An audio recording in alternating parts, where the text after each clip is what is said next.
Well, it's the myth of the entrepreneur. Essentially, most people who start companies are thought to be entrepreneurs, but in fact, they're not.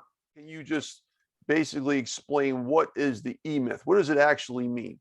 I mean, entrepreneur myth, but like, basically, if you could break that down. Well, it's the myth of the entrepreneur. Essentially, most people who start companies are thought to be entrepreneurs, but in fact, they're not.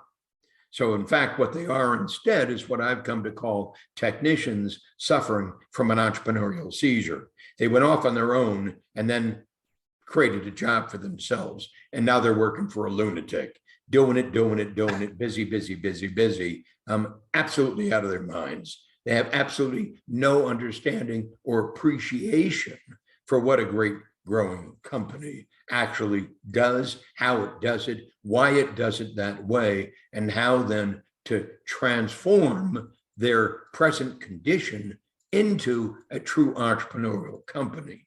So when I write a book called Awakening the Entrepreneur Within, that's effectively what our work is always doing. It's awakening the entrepreneur within technicians suffering from an entrepreneurial seizure, small business owners.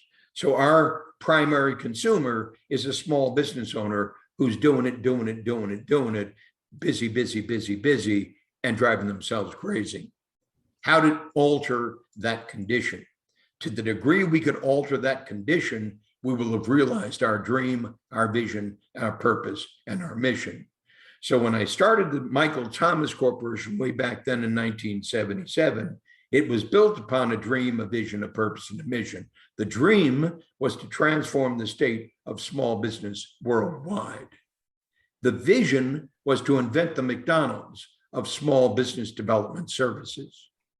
The purpose was that every small business owner could indeed transform their dysfunctional company into a success as distinctly clear as a McDonald's franchise.